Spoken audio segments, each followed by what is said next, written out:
And welcome back, everybody, to Double Down with Breslo, where we cover everything in the business of sports betting. And these days, all the buzz is about sports micro betting. So we have an expert in the field of micro betting, perhaps one of the leaders in the industry, Tomash Devenishek. He's the CEO and founder of Kero Gaming. Tomash, welcome to the program. Thank you so much for having me. And I didn't butcher your last name too badly. It was good. It was good. Coming to us from beautiful Miami, Florida. We see the sun and the ocean in the background. By way of Kazakhstan, Canada, California, and ultimately in Miami. Quite a story. Why don't you just kind of tie it together for everybody? How you wound up in Miami and how you wound up running Kero Gaming? So I immigrated to Canada at the age of 16 from Israel. Have always been a massive soccer fan. And in my professional career after university, have been a CTO, head of product for various large-scale social entertainment gamification companies. So have accumulated a lot of know-how and a lot of understanding of the audience that consumes entertainment.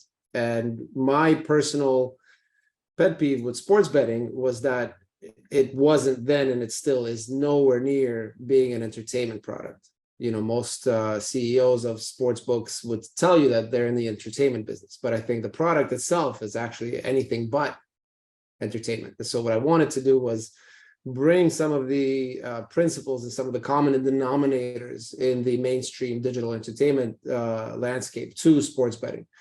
All right, hold on a second. I got to push back there because I find sports to be entertaining, and I find betting on sports to be entertaining. Now I'm a bit older, so I'm probably more old school as far as, you know, I'm not on TikTok, so maybe that's my problem. But you're not trying to appeal to me. But what I always explain to people is that frankly, I don't really enjoy watching a game anymore unless I have some personal action on it. So if I'm watching a game, I make sure I have action on it.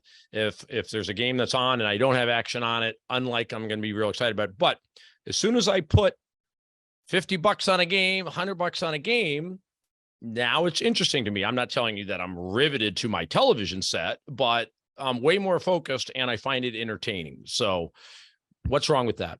Yeah, well, let's unpack it a little bit. Betting on sports is entertaining. So let's try and dig into your use case a little bit more. So do you bet kind of the over under money line? What is it what kind of bet would you make that would make? So I 80% of the time I simply bet the side. What I find is if I bet the total also, I end up rooting against myself, you know, when the other team scores, and I don't enjoy that. So my typical bet is simply on who's going to win the game or cover the spread. That being said, I will say that oftentimes I will also place a bet maybe on like the first quarter, or at halftime, I might place an additional bet, but go ahead. So you place a bet and then you watch the game, and the game is more entertaining for you, correct? Right. Now, during that game, are you just glued to the TV or you're on your phone still? No, I'm definitely not glued to the TV, and my phone is half of my brain now. So of course that's connected. That's within 5 feet of me. And most likely while you're watching that game and are on your phone, at least sometimes you're doing something related to that game. Maybe it's talking to somebody else about a touchdown or something else. So you are in some way you're second screening, right? And that's everybody. Everyone second screens. Now your bet is already placed and it's done, right? And so if you think about it, there are a lot more people like you who are passionate fans who would like to bet on sports, but it's just too task intensive, right? It's too complicated. If you open up a sportsbook app, you are presented with dozens or hundreds of different market types and different categories that you have to scroll through and analyze the odds, calculate probabilities in your head. And that's what I mean by it's not entertainment. It is a very much cognitively intensive process to be able to bet on that. So what you did was you chose an easy bet i.e. you chose a side, it's going to make it more entertaining for you, and then you've shut off that sportsbook app and gone on to do something else that is some form of a second screen. So what we do from a B2B perspective, we're a supplier, is build a bunch of algorithms that ingest in real time the play-by-play data for all games and try to extrapolate what is actually meaningful and exciting for people to be betting on right now, and then recommend that particular bet to you with the odds and everything else layered on top of that, right? So that the process no longer is one of you scrolling through hundreds of different markets trying to find something that might interest you, but rather it being elevated and brought to you so that the action or the cognitive task is actually just a binary decision. Do I like this bet or do I not? And if you, this is what I meant earlier, if you analyze how TikTok or Twitter or Instagram work, that's exactly what they do. They curate the most engaging content to you at all times, and the only effort required is just swiping your thumb to get to the next thing. And so that's really the problem that we're trying to solve, is how do you fuse entertainment principles with sports betting to bring forward a solution that is a lot more similar to what consumers today expect. Mm-hmm. So yeah, and you know, micro betting, most people who watch the show know, but that, you know, it's essentially in-game betting, right, on essentially the next play or something that's about to happen.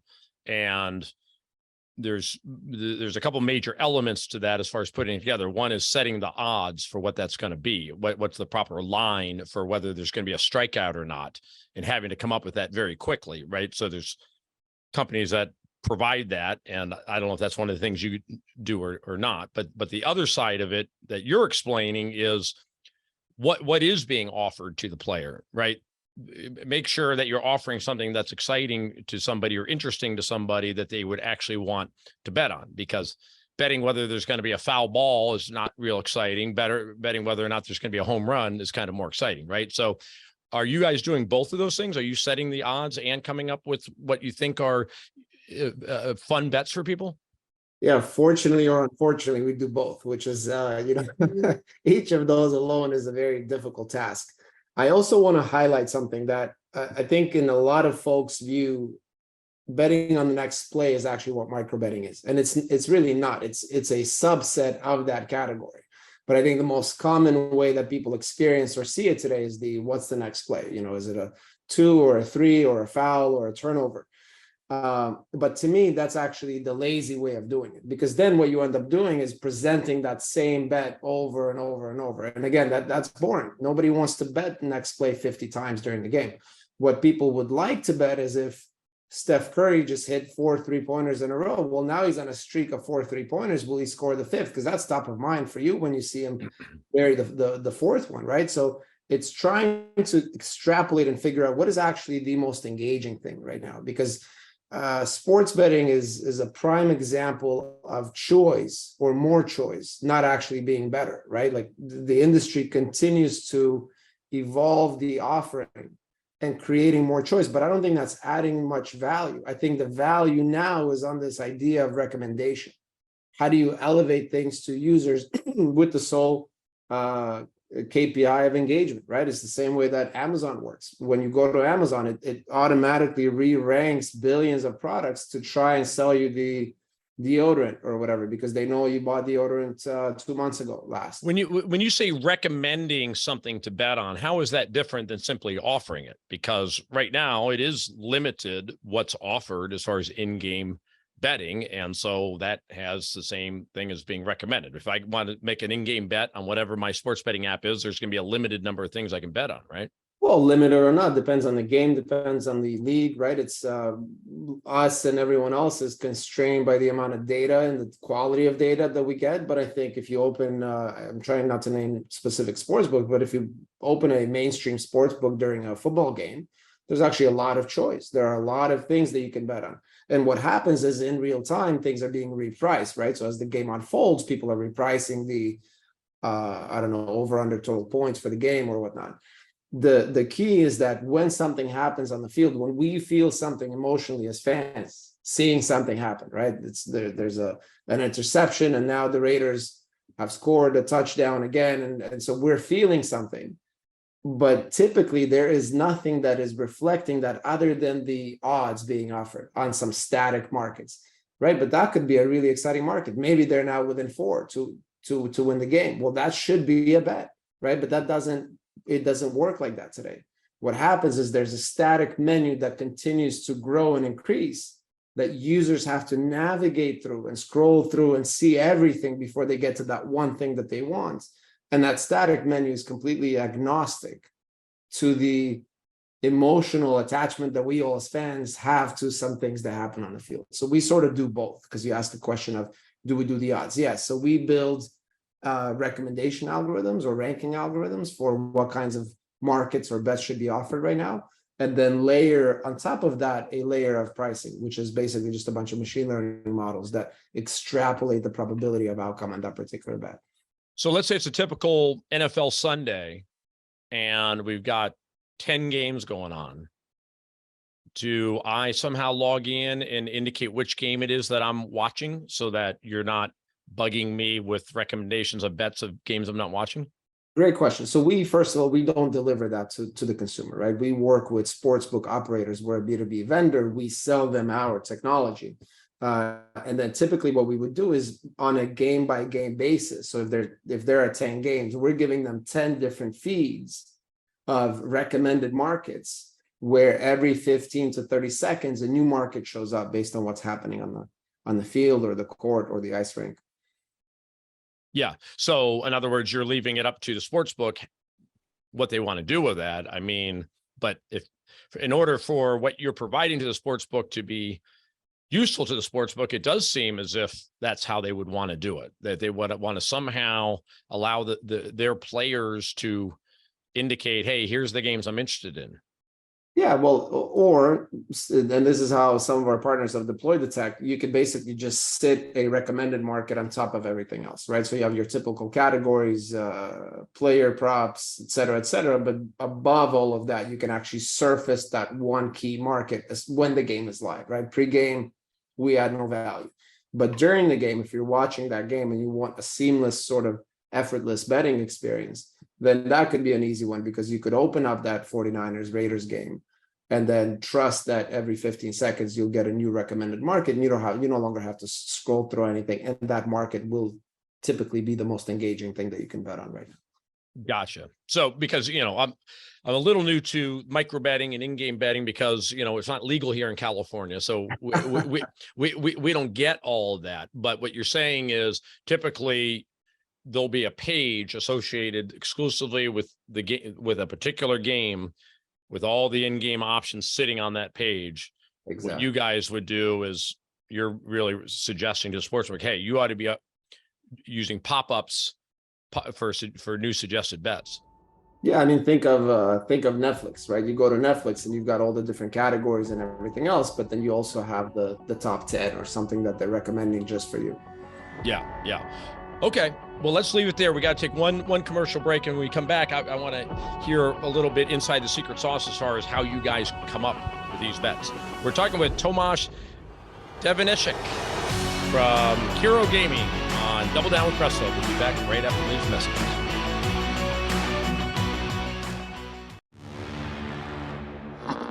There's something special about Friday night college football games. When you have a Friday night college game, everybody's watching. Prime time, national audience from College Park.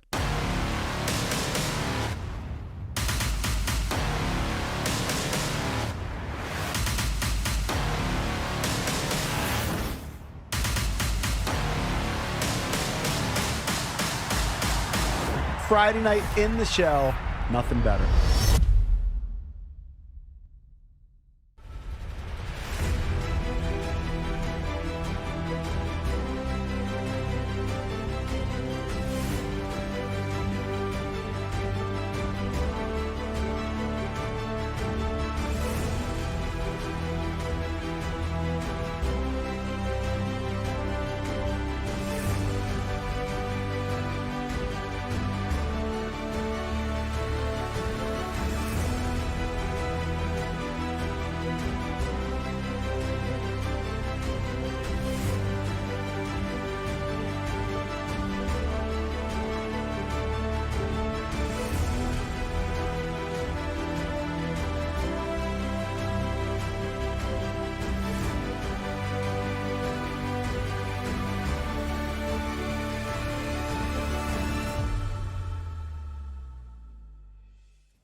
What does it mean to be a leader? It's taking my first solo flight. At the University of North Dakota, we lead our own way.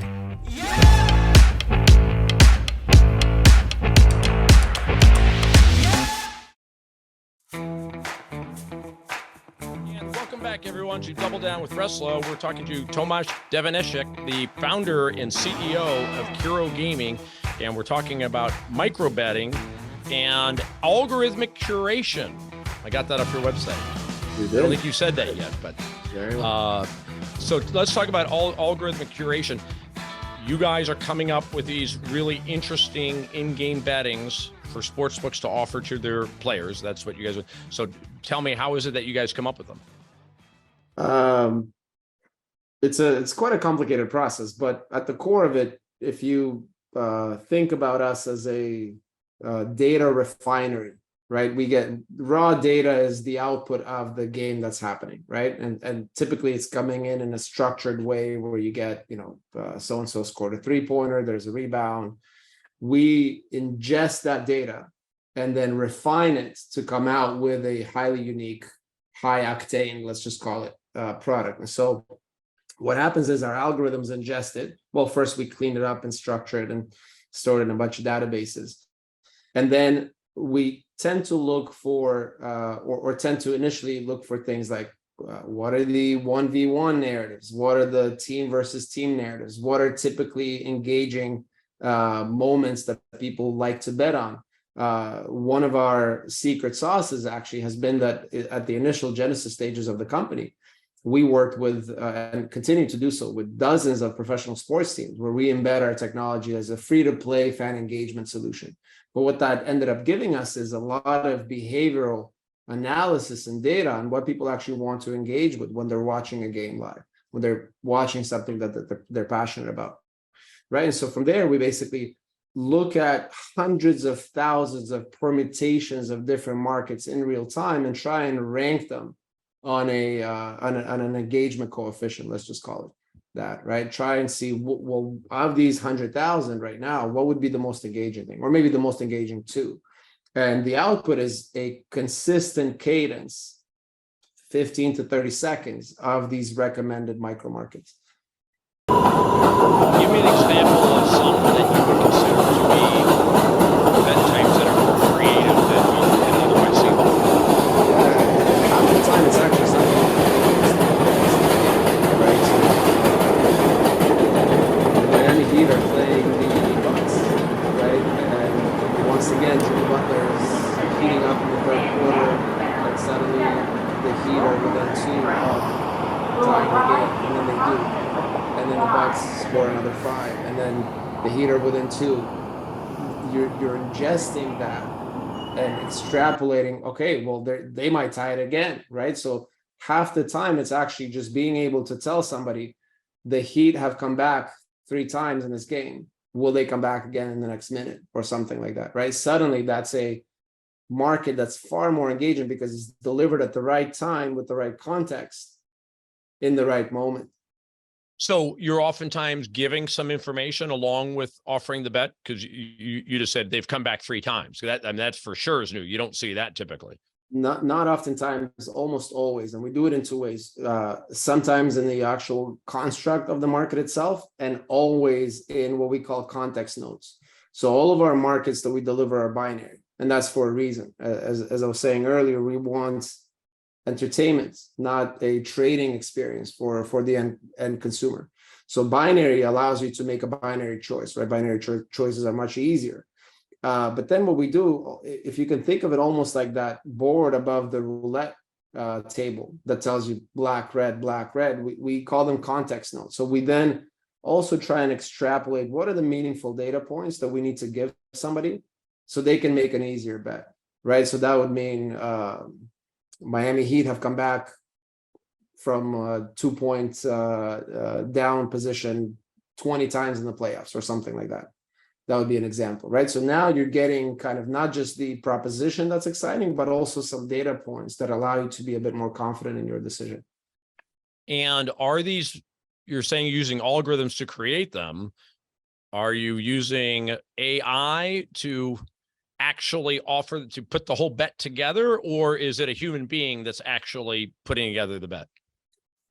It's definitely not AI. I mean, AI, we do use AI on some, or have started to actually. We just filed a provisional patent on an application for AI, but no, it's typically extrapolating manually, like what are the things that are exciting, and then being able to teach algos what that looks like and how to look for it and how to present it. So there definitely is a human component that goes into it. It's not just some algorithm that we allow to run wild and get those things.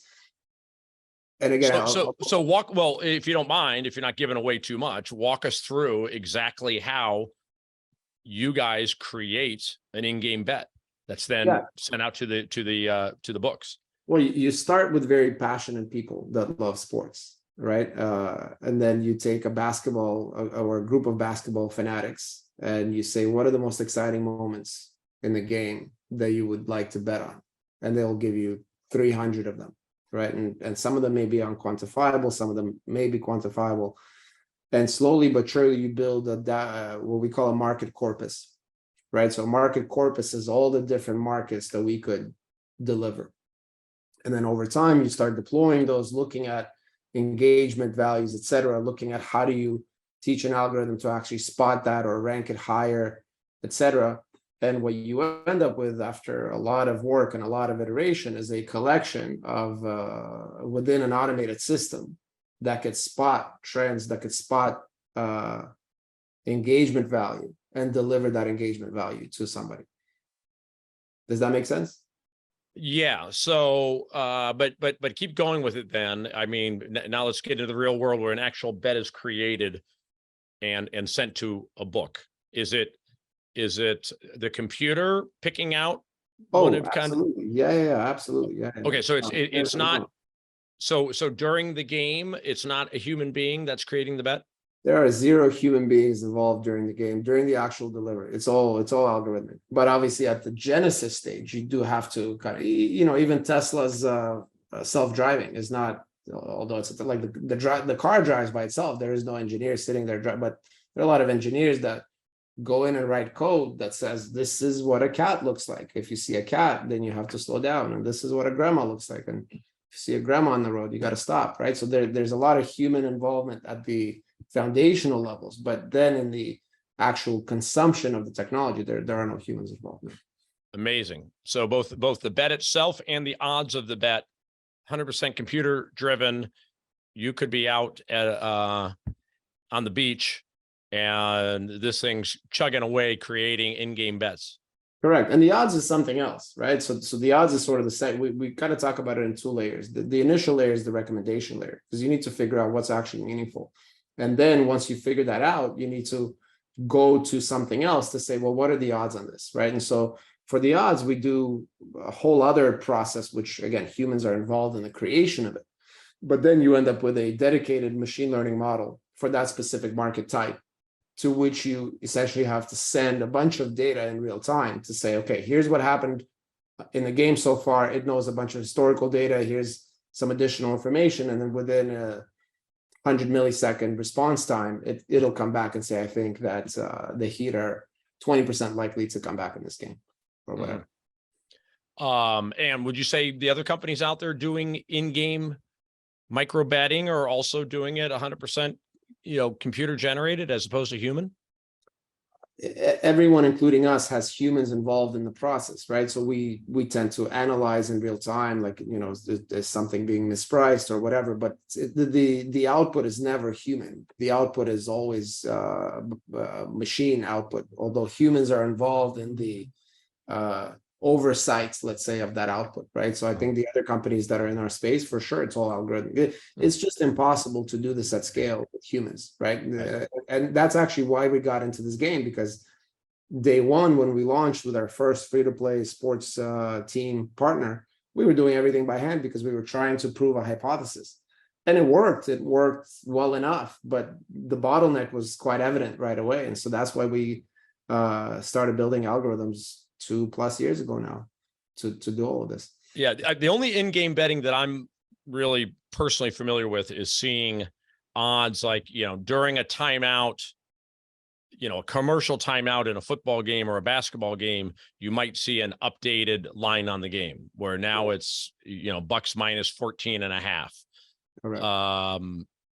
Maybe a new over-under on the updated over-under on the game. Is that computer generated typically, or is that more likely humans, those types of in-game bets? I can speak to, obviously everyone has every book has a trading team, and they're all watching the lines in real time, and they're all watching the game and the stats and stuff. And some of them might adjust it manually, and some of them might be doing it through some kind of an aggregation. There are a lot of companies in the line setting space or the odds making space, right, that aggregate data. And so it depends. It really does. But certainly more of it is now automated than it was 5 years ago, and therefore more of it will be automated in 5 years. What about this question? Kind of gets at the heart of why I'm asking about computer versus human. Computer's going to be all about trends and teams or players that have been in this situation before, or the last 1,000 times we put together all that data, and here's the likelihood the guy's going to wind up with 2 more 3-pointers, right? But if there's an injury in the game, then how does that impact it? Let's say it's a bet on the team. The computers don't know that just before the timeout, the guy just twisted his ankle and went to the locker room. Well, that's where that raw data output is actually quite important. Some sports, you actually get that data point. You will get that stat, so the computer will know. Obviously, in football, players on the field, off the field is a little bit more difficult to track than on a basketball court, for example. So there are some things that you need to be aware of and make sure that you're adjusting for that in terms of how you deliver it or how you quantify your price. But in other sports, it's actually quite straightforward, right? If LeBron gets injured and he's taken off, you actually have that data point because you get the substitution right away. So who's putting together that data? You're saying you get that data point. Obviously, you're subscribing to something that's giving you all this data, right? Yeah, there are official right holders. Each league works with different rights holders. It's actually data providers, where the data provider would buy the official rights and then is the distributor. And so we basically have to go back to those guys and buy that data and rev share on the volume that we generate and all of that stuff.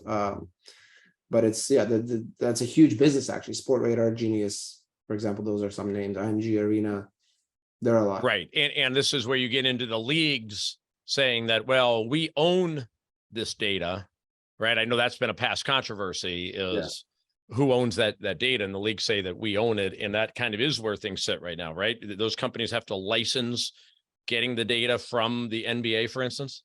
Yeah. Well, and look, ultimately, I think we as a company are actually proving that it is valuable. I think the historical stuff is less valuable because it's sort of present. It's in the public domain. It's been there for a while, but that real-time knowledge that a particular player just got injured and he's getting subbed off, that's very valuable for companies like ours. And I think the league should be able to have some kind of a rev share on that. And so there's a middleman in the middle between us and them, but I think it's fair because it's quite useful. Mm-hmm. And having it in real time is the most useful thing to accommodate for the things that you've talked about, right? Somebody being at the arena, seeing it before we know about it. How do you feel from a bettor perspective about these types of micro bets and in-game betting? Because it kind of seems to me trying to predict who's going to win a game before the game started is very difficult.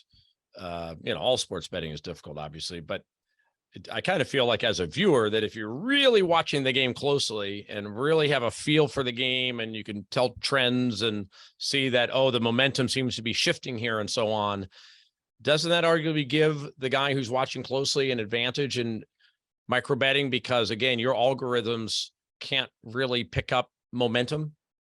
Oh yeah, they can. Of course they can. Well, they're picking them up in the sense that, okay, the team has scored 12 out of the last 13 points. I'm talking about, some type of an emotional thing that you just see that the quarterback just all of a sudden seems to be clicking or what have you.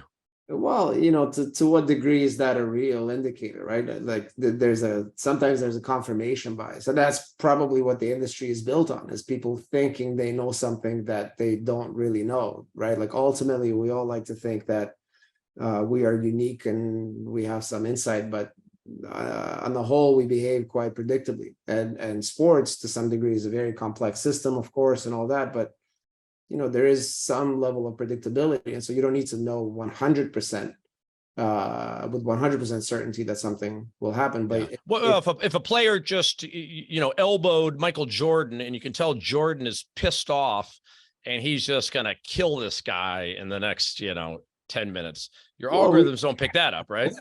They don't. But that's Last Dance is probably over indexing your price that you're assigning to him getting elbowed, right? There are probably a lot of times when he got elbowed and still didn't go on to score 45 points.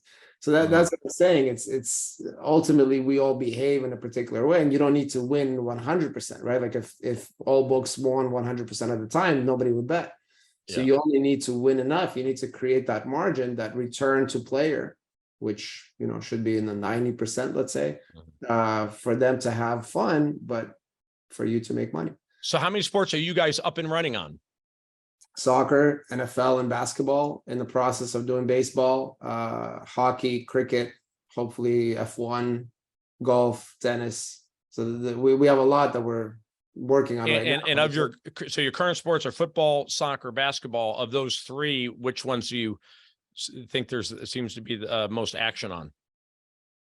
It depends on where. We work with a lot of international partners. As you know, the gaming industry is actually much bigger globally than it is in the US. It's one of the few industries where the US market is not the king so far. So soccer is obviously the number one sport globally. But in the US, of course, it's your typical distribution of football being the big guy, basketball being second, and then everything else sort of behind that. And how many competitors would you say Kero has? I would say one for sure that we look at and say, yes, this is kind of the standard. And then a bunch of others that we don't typically tend to look at all. Right. So there are a bunch of companies providing micro betting. The question is, are they doing it, the quality that you guys are? There are a bunch of companies that just with you throw a stone out, there's a company talking about generative AI or soon enough, room temperature conductors and things like that. So anytime there's a hype, there are a lot of people that come into the hype and try and leverage that kind of macro tailwind. Luckily for us, we were here before there was a tailwind. We really believed in our vision and have executed on it for 2 or 3 years before the industry started to wake up to it. And our competitor was also one of those. I think now everyone else who's kind of entering the space, we don't really tend to focus on too much, because a lot of it is just the industry dynamics that are creating those companies versus a genuine belief and a dedicated approach to execution. Awesome. Well, let's leave it there. Leave you time to get to the beach before the sun goes down. Probably hot as heck in Miami today. So it's about every day. And ocean temperature is probably like 90, right? There you go. Yeah. That's the one good thing. LA ocean temperatures in the summer is the only time we can go in. It's like low 70s. So that's the only time we've got you guys beat when it comes to the beaches. Tomash Devenishek, Kero Gaming, CEO and founder. Thanks so much for coming on Double Down with Breslo. That was perfect. That was a good last name execution. Thank you so much. I realized that the last time. Devenishek. All right. Thank everybody for watching and listening. Double Down. We'll be back soon with another episode. Take care, everyone.